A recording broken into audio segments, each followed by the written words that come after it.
Olá, bom dia a todos, bom dia a todas. Primeiramente, quero falar que é um prazer novamente estar aqui nesse palco, falando de mais um tema que é relevante sempre esse cenário de energia que está tão em voga. No nosso caso aqui é a transição energética que a gente vai falar hoje. Ano passado, falei sobre reaproveitamento energético e resíduos sólidos. Então, vamos começar falando um pouquinho sobre a cadeia de suprimentos, né? E atrelado a isso, ao setor de petróleo e gás e questão de transição energética, descarbonização. E como nos últimos anos a gente tem visto uma mudança muito grande nisso, né? Essa busca do mundo pela mudança na matriz energética, sair um pouquinho da utilização desses combustíveis fósseis para novas energias e energias mais limpas, né? Então, eu vou iniciar, na verdade, fazendo já fazendo uma pergunta para vocês sobre essa questão. Quais são esses impactos dessa mudança toda nessa situação da cadeia, vou pegar aqui direitinho, como o mundo tem buscado esses termos de descarbonização e transição energética? Vocês poderiam falar um pouquinho sobre isso? Bem, gente, bom dia. É um prazer estar aqui com vocês. Eu acho que quando a gente fala de transição energética, né, e temos um representante aqui, eu do setor elétrico, o Mathieu aqui de óleo e gás, né, para a gente falar, eu acho que eles estão intimamente ligados, né? A gente sabe da importância que existe na indústria de óleo e gás hoje, ainda, né, mesmo com toda essa visão, essa tendência de descarbonização, a gente tem um desafio grande nessa transição e isso impacta diretamente em relação ao setor elétrico, né? Principalmente quando a gente fala de geração de energia e a gente começa a falar dessa transição mercado livre e toda essa visão da tecnologia, como que isso está inserido, a gente começa a trabalhar as matrizes, que a gente chama de matrizes geradoras, né, de uma forma unificada, de uma forma integrada. Então, acho que o grande desafio é como é que a gente faz essa transição energética, respeitando esse grande ativo que a gente tem hoje, que é a indústria de óleo e gás dentro desse contexto, e como que a gente consegue atingir, inclusive, os nossos compromissos que a gente tem, principalmente em termos de desenvolvimento socioeconômico e políticas ligadas diretamente à ecologia no mundo, né? Acho que o grande desafio, o contexto é esse, como que a gente mantém essa engrenagem toda funcionando e pensando nessas mudanças que a gente precisa fazer. Bom dia a todos. É um prazer, uma honra estar aqui com a Mariana e o Reinaldo. Obrigado pela parceria. Eu adorei a imagem de engrenagem, porque acho que representa muito bem as diversas partes que estão aqui envolvidas. E obrigado pela pergunta de contexto, Mariana. Eu diria que no mundo de acontecimentos geopolíticos, climáticos e macroeconômicos que a gente vê, três palavras me vêm na cabeça para colocar o contexto. Obviamente, descarbonização é uma delas. Uma segunda é adaptação a um cenário climático novo que já está sendo visível e impactando a gente. E o último é segurança energética, né? Então, quando a gente fala de descarbonização, a gente vê que os países, e tem COP30 no fim do ano em Belém, os países têm 10 anos atrás na COP de Paris anunciado compromissos nacionais, né, de que velocidade eu, país, quero para a minha descarbonização. E esse ano é um ano muito importante porque eles vão ter a oportunidade de anunciar revisões desses compromissos. Quando a gente olha na escala de uma empresa, a gente vê que acho que são 8.000 empresas que têm definidos metas de descarbonização alinhadas à ciência, com a organização SBTI em inglês. E são quase 22.000 organizações que reportam com transparência suas ações de descarbonização com o CDP. Então tem muito movimento das empresas, né? Então descarbonização é um tema muito, muito forte, tanto para governos e empresas. E quando a gente fala de adaptação, a gente vê cada vez mais empresas que estão decidindo optar por soluções de geração de micro-redes on-site. Acho que na Light vocês devem ver muito isso, é uma tendência muito forte. A gente vê também que na escala de um país, por exemplo, a Alemanha, quando a Alemanha decidiu depender menos do gás da Alemanha, da Rússia, perdão, depois dos acontecimentos na Ucrânia, eles tiveram que recorrer a carvão. E foi assim, algo que mostrou o quão se adaptar no novo cenário pode ser difícil, e a gente tem que recorrer a soluções que a gente tinha decidido de colocar de lado, né? E também de um ponto de vista de transição, a gente vê que o Fórum Econômico Mundial ele tem anunciado um impacto, ele tem dimensionado o impacto climático desde 2000 até agora, ou seja, em 20 e poucos anos, de mais de 3 trilhões de dólares. O PIB mundial são 100 trilhões. Então, obviamente, 3 trilhões de dólares é um impacto muito grande. Isso faz com que os investidores estão cada vez mais questionando as empresas onde eles investem o dinheiro, qual que é o risco climático para você, como você está se adaptando. E além do risco, quais são as oportunidades de transformação que você tem nesse novo cenário climático. Então, para mim, transição também é uma palavra-chave e por fim, segurança energética e como as empresas estão tentando fazer para que elas dependem não só da rede, mas também de solução on-site e maximizam a redundância e a robustez do suprimento energético. É interessante ver como está interligado, né? Esses objetivos estão influenciando políticas públicas, influenciando investimentos no mundo, mas a gente não pode esquecer, pegando a sua fala de segurança energética, não pode esquecer do setor de petróleo e gás, que ele é importante, ele não pode ser vilanizado, porque ele é a base, ele que vai dar a segurança para essa mudança da nossa matriz, né? E lembrando aqui, hoje, quem investe, na verdade, todo o dinheiro que vem, a gente tenta investir sempre para mudar essa matriz nossa energética. Hoje, o gás, ele está sendo essa ponte, apesar de ser considerado um combustível fóssil, né? Ele está sendo essa ponte para essa transição mais limpa, para essa questão das energias mais limpas, né?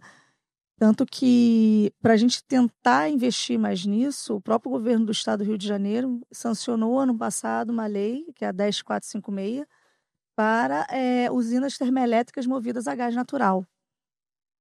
Então, o Estado, pelo menos eu posso falar do Estado em si, né? O Estado ele está promovendo políticas para incentivar essa transição aos poucos. Então, por meio de quê? Por meio do gás, primeiramente. Mas isso não significa só isso, né? A gente também está investindo em outras matrizes energéticas. Mas voltando um pouquinho para a questão do petróleo e do gás, né? Considerando que a gente é o maior exportador de petróleo nacional, mais de 80% do petróleo do Brasil é no Rio de Janeiro e mais 70% do gás natural produzido também fica no Rio de Janeiro. Então eu queria saber como fica o setor de petróleo, de óleo e gás nesse contexto todo de transformação e se ele está se reinventando para isso ou está enfrentando algum desafio específico para isso?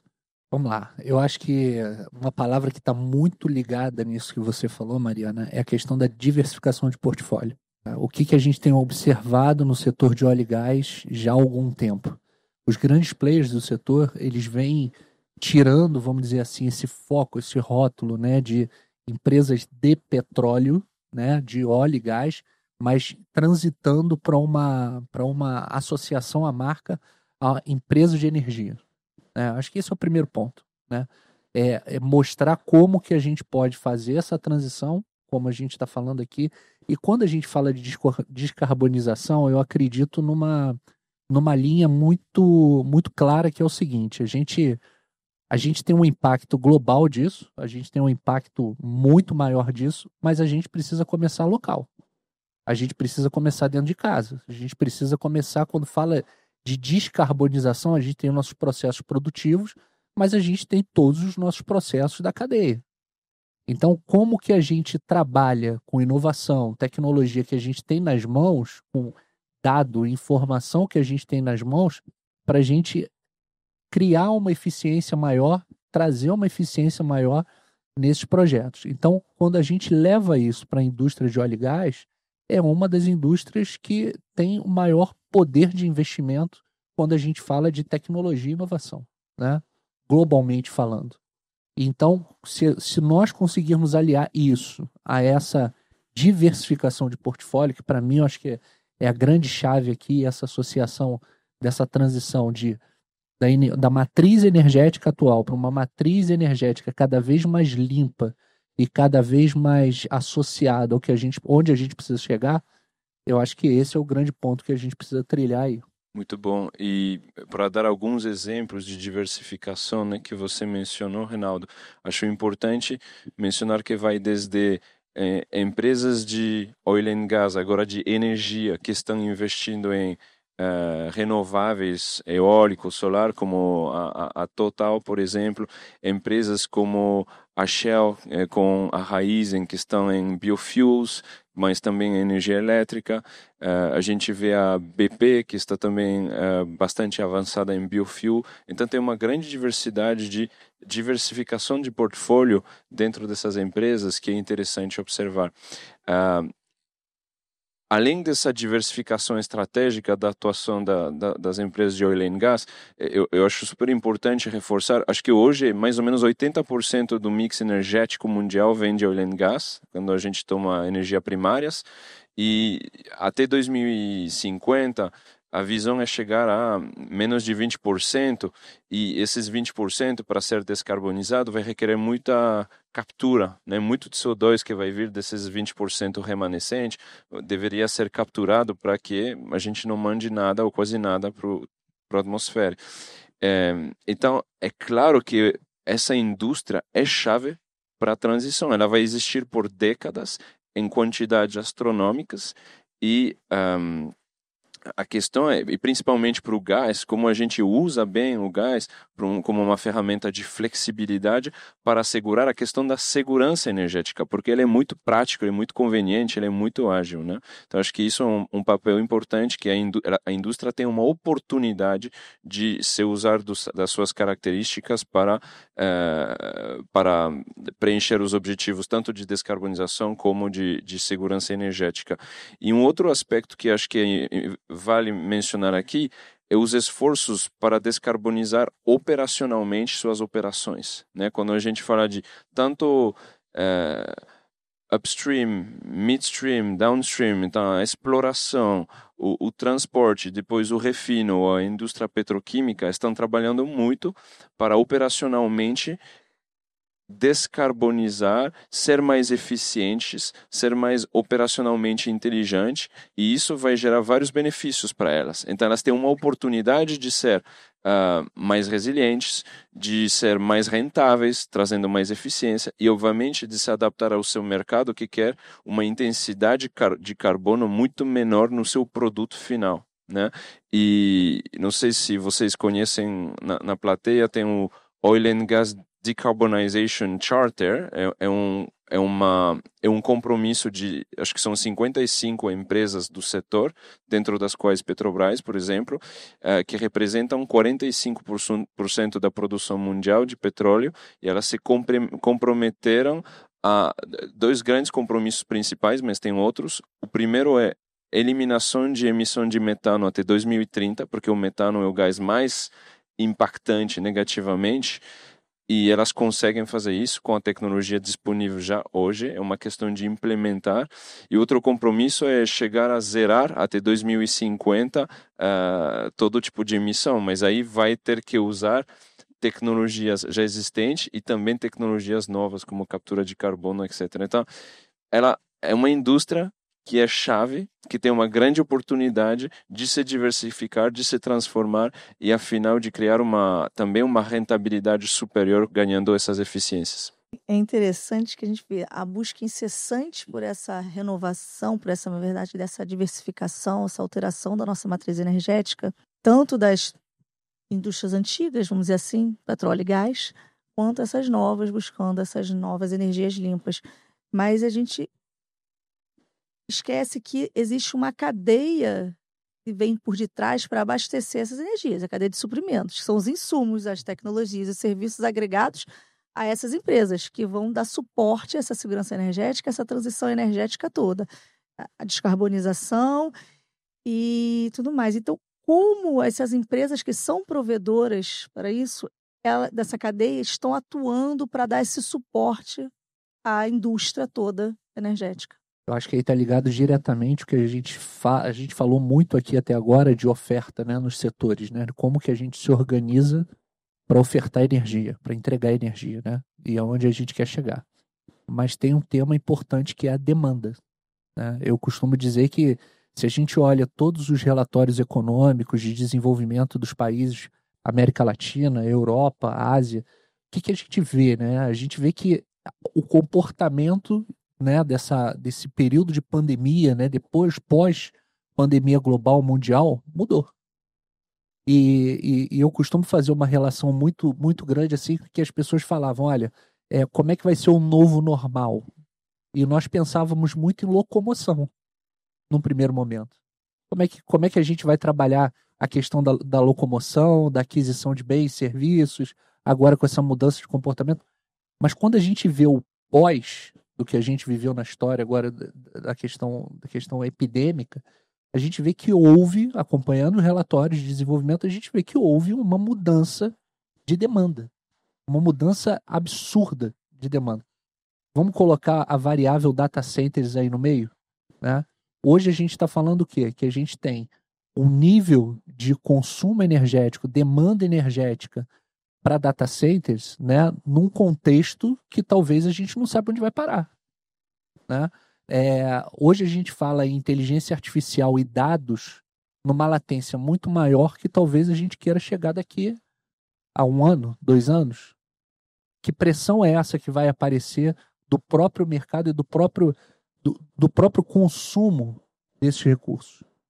Então, essa visão da gente trabalhar também a visão da demanda, eu acho que acrescenta muito nisso que você está falando, Mariana. A partir daí, a gente vai entender também qual o comportamento desses mercados, desses setores, e isso vai direto ao encontro do que a gente falou de segurança energética. Se tirar uma variável dessa do meio, a gente está negligenciando como é que a gente avalia essa visão da segurança energética e da transição que a gente precisa fazer da matriz energética. Eu acho legal porque se for olhar lá na frente, no downstream da indústria de energia e como o data center vai puxar um novo tipo de demanda que vai influenciar toda a cadeia. E agora pensando nessa Oil and Gas Decarbonization Charter, imaginem 45% da produção global de petróleo através de 55 grandes empresas que está se desafiando para não ter metano até 2030, ou para não emitir metano, para ser net zero até 2050. Eles precisam de parceiros, de aliados tecnológicos com muito capital para poder ajudar eles a fazerem essas transformações. Para que, afinal, a gente tenha um mundo mais seguro climaticamente, energeticamente e descarbonizado. E aí eu posso trazer o exemplo, a Schneider Electric é um parceiro de muitas delas e queria trazer 3 dimensões de necessidade que essas indústrias estão tendo e como nós, parte da cadeia de fornecimento dessas empresas, a gente está atuando. O primeiro seria o software. Essas empresas estão se digitalizando para ser mais sustentáveis e descarbonizadas. Então você tem ADNOC, por exemplo, no Meio Oriente. Não sei se vocês conhecem ADNOC, mas é o gigante do setor, Oil and Gas. Eles têm, se você vai lá no Command Center, eles têm um centro de controle gigantesco, que é alimentado por toda uma infraestrutura digital que representa todas as operações deles. A Schneider, através do nosso braço de software Aveva, foi a empresa que permitiu essa digitalização e essa gestão digital da operação. É tipo um gêmeo digital para ver como que toda a sua operação está andando, os problemas e para agregar resiliência. Então, para isso acontecer, foi necessário uma empresa de software industrial, que é a Schneider, estudar o tema e inovar para criar algo que nunca tinha sido criado ou não em escala e que desse para a ADNOC uma ferramenta nova que levasse para uma maximização operacional. Um segundo exemplo é consultoria. Essas empresas têm muita, você mencionou, Reinaldo, tem muita expertise, tem muito capex e muita expertise, que inclusive é necessária para essa transição. e elas sabem também recorrer à expertise caso elas não tenham. Então a gente está na Schneider Electric, através do nosso braço de consultoria, a gente está apoiando na Europa uma grande empresa do setor, oil and gas, para planejar a sua descarbonização, olhando para o upstream, midstream e as refinarias também, downstream. Então eles precisam também de inteligência, de conhecimento que seja capaz de analisar problemas complexos. E depois, operacionalmente, tecnologicamente também, quando a gente fala em aumentar a eficiência do upstream, ou seja, requerer menos energia para produzir aquela energia, requerer menos emissões para produzir aquelas emissões, a gente está pensando, por exemplo, em sensores que vão detectar qual a pressão no poço. E com essa pressão, se tiver uma queda de pressão em um poço inutilizado, estou perdendo tempo e dinheiro. E também estou emitindo. Então, a Schneider provê sensores de poço que vão informar temperatura e pressão para poder avisar e corrigir mais rapidamente caso o poço esteja inativo. Então, isso é o tipo de inovação operacional que é necessário para que a empresa seja mais resiliente, ágil e descarbonizada. Mas eu não posso esquecer, ainda mais que no Rio de Janeiro os contratos de concessão da energia elétrica acabam agora ano que vem, ou 2027, não me recordo, né? Fazer um paralelo com o setor elétrico, que é um grande segmento também nessa área de energia, né? E pegando esse exemplo, até vou pegar um pouquinho esse exemplo do data center, e o que está sendo feito por essas empresas do setor elétrico, quais são as diferenças e similaridades dessas mudanças todas nessa cadeia de suprimentos no setor elétrico em específico? Eu acho que aí a gente, e aí só voltando um pouquinho em relação para a gente comparar, né, o setor elétrico com o setor de óleo e gás. O setor de óleo e gás, historicamente, já é um setor que ele vem investindo em tecnologia de ponta há muito tempo, né?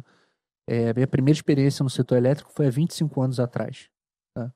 E o que a gente vê, né, é que hoje a gente vê um setor elétrico, as empresas do setor elétrico, elas buscando tecnologia e digitalização no seu negócio.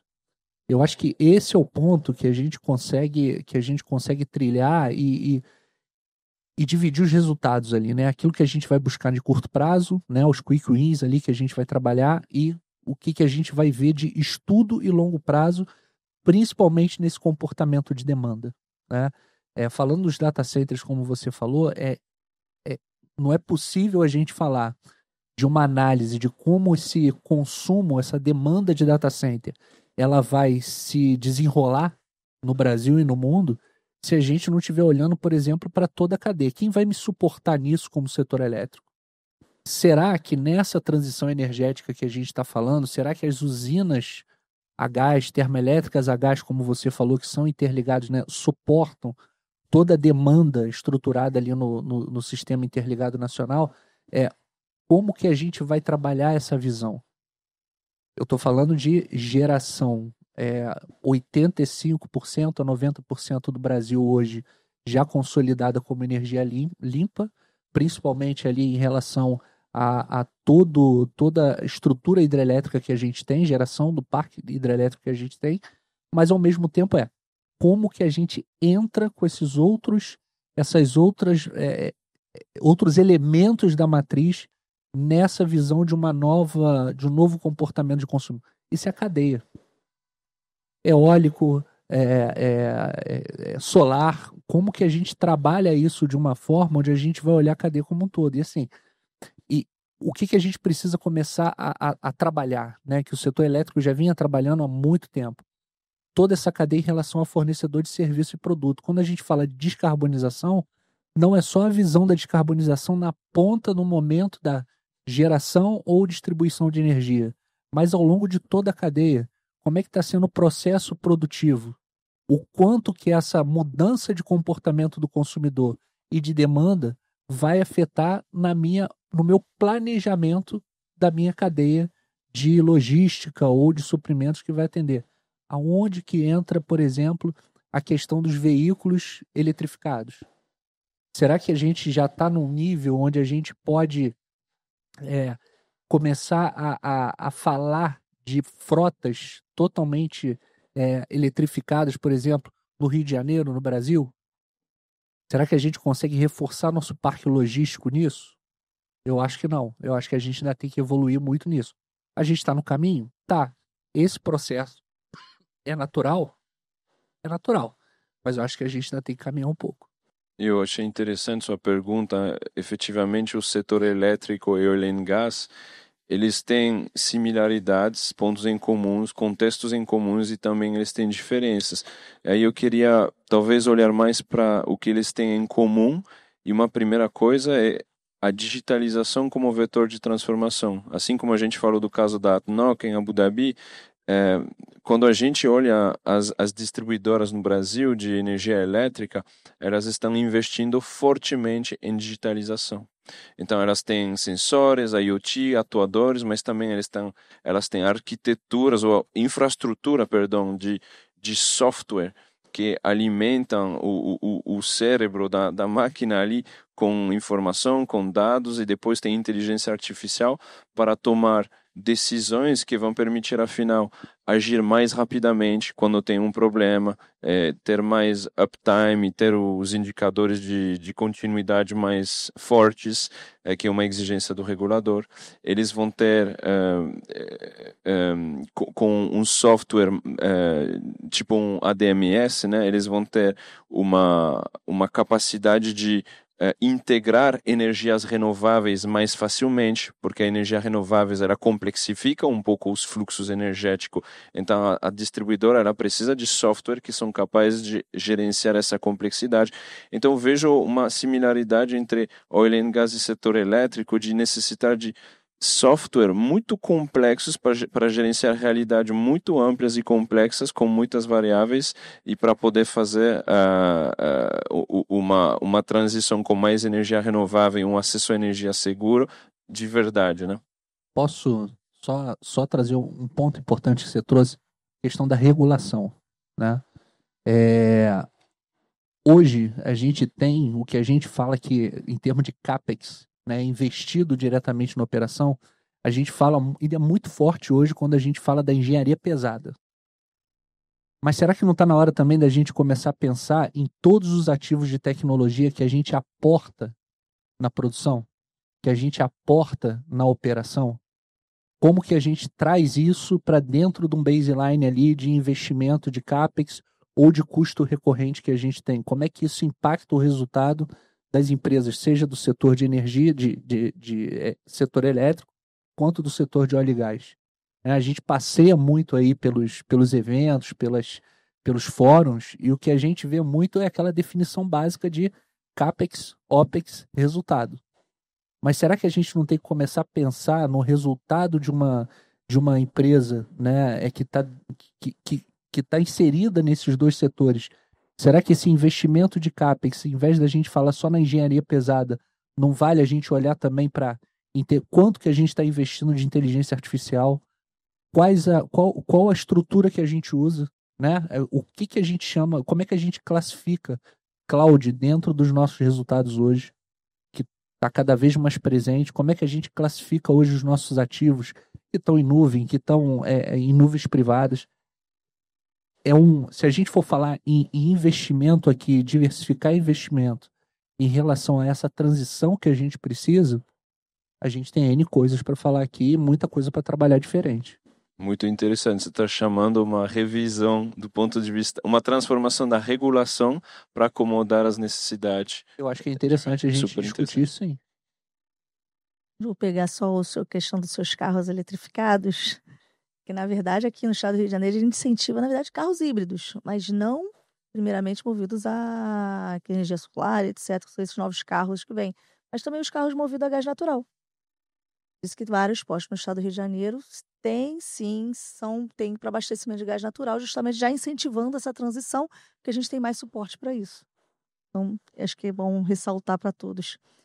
E assim, só para, já estou vendo aqui que o tempo está terminando, para a gente finalizar, de que forma as empresas que os senhores estão inseridos, estão contribuindo para essa transformação, buscando a maior eficiência e sustentabilidade nessas questões, junto à cadeia de suprimentos, claro.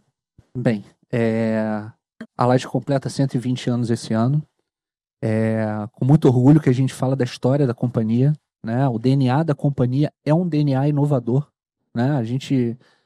Quando a gente fala de eletrificação do Brasil, Rio de Janeiro, São Paulo, grandes capitais, industrialização, o que a gente fala é do desenvolvimento econômico e social, né? Isso está ligado diretamente ao que a gente tem feito já há 120 anos. E uma coisa que a gente fala dentro de casa, que é muito forte para todos nós lá dentro da Light, a gente precisa ter orgulho dos nossos 120 anos, mas a gente precisa continuar construindo o presente, construindo o futuro de uma forma sólida e sustentável, né? Então, o que a gente tem feito? Por exemplo, a gente tem investido no Lab de inovação dentro da companhia, onde a gente busca cada vez mais ter sucesso em relação aos nossos telecomandos. Então, cada vez que a gente precisa atuar dentro da nossa estrutura hoje, talvez o consumidor não veja, mas a gente já trabalhou N ações ali telecomandadas para a gente restabelecer energia, buscar o menor tempo possível de falha e ganhar esse tempo de retorno das condições necessárias de energia nos bairros, na cidade do Rio de Janeiro, nos municípios que estão com a gente, na nossa área de concessão, e a contribuição do setor para o setor elétrico como um todo, né? Então, quando a gente fala de descarbonização, nossas frotas, né? Quanto menos frota a gente equipe, a gente mandar para a rua e trabalhar com mais telemedição, a gente está contribuindo com isso também. E eu acho que vale nos acompanhar nessa jornada de inovação da Light, que a gente tem muita coisa legal aí brevemente para anunciar para vocês. Quero ver os investimentos aqui no estado, tá? Com certeza. Parabéns para a jornada da Light, muito linda, impacto incrível no estado. Bom, a Schneider Electric recebeu essa semana, pelo segundo ano consecutivo, a premiação do Time Magazine de empresa mais sustentável do mundo, porque nossa missão é ser o aliado de empresas do setor energético no geral, mas de todos os setores, para a eficiência e a sustentabilidade dessas empresas. Tudo que a gente faz é voltado para fazerem os nossos clientes mais eficientes e mais sustentáveis. E basicamente poderia dizer que a Schneider Electric faz isso com 3 pilares. O primeiro pilar, que é ajudar essas empresas nas suas estratégias de sustentabilidade, inclusive empresas de oil and gas, inclusive utilities. Na digitalização, como eu comentei, com ADMS e outros sistemas complexos. E, finalmente, na implementação de ações de descarbonização. A gente ajuda milhares de unidades consumidoras no Brasil nas suas opções de contratação de energia elétrica, de gás, e por isso a gente também é o interlocutor-chave de todas as comercializadoras de energia, de gás, que querem fazer chegar para os seus consumidores o commodity que eles precisam para funcionar. Então isso é um panorama de como que a gente atua nisso. Eu só vou falar um pouquinho também o que o Estado do Rio de Janeiro está fazendo para isso, né? Então eu vou pedir para passar um vídeo, para ser uma coisa mais rápida, ao invés de falar. Tá? Tem como passar aqui o vídeo, por favor?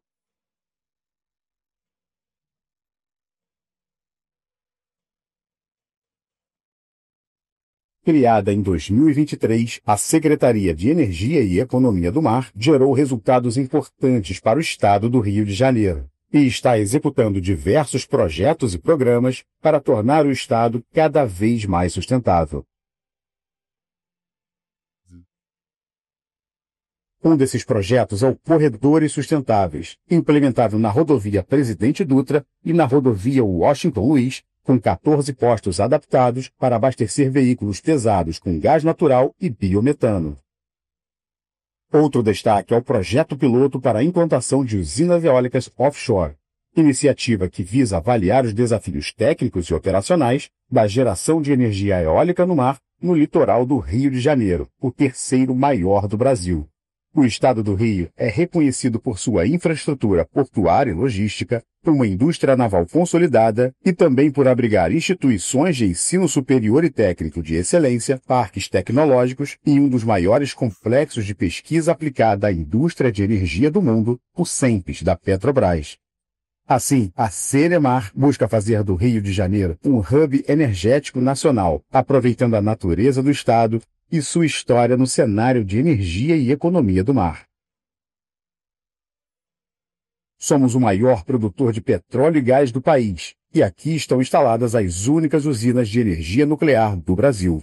A Secretaria ainda atua para incentivar a qualificação de profissionais na área de óleo e gás, em parceria com os municípios do estado, por meio do programa Empregos Azuis, um mar de oportunidades. O programa oferece cursos especializados, capacitando a mão de obra para atender a crescente demanda do setor, gerando mais empregos e oportunidades em um mercado em constante evolução. No final de 2023, o Centro de Gerenciamento de Riscos e Emergências e Energia entrou em operação. O SEGRI fica no Centro Integrado de Comando e Controle e monitora em tempo real, 24 horas por dia, o fornecimento de energia em todo o estado. Entre suas atribuições está cobrar das concessionárias o restabelecimento prioritário de energia nos serviços essenciais. O Rio de Janeiro é um dos melhores locais do Brasil para se investir em economia sustentável. E a Cenemar atua para garantir um ambiente de negócios com segurança jurídica e regulatória, atrair investimentos e gerar emprego e renda.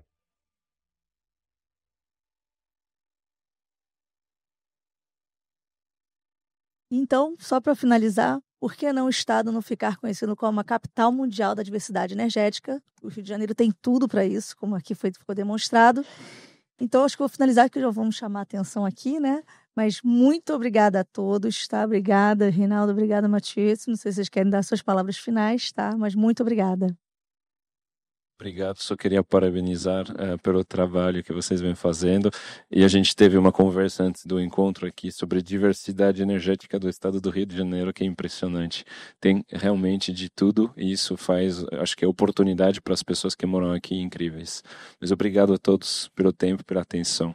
E obrigado a todos pela presença, né, atenção, e Mariana, com certeza, né, acho que a gente tem muita coisa para fazer junto aí, um desafio enorme, né, mas eu acho que a gente está inserido aí em todo esse contexto aí de transição limpa, né, que a gente está falando. Obrigado, pessoal. Convido a todos a passarem lá no stand da Cenemar para conhecerem mais. Obrigada.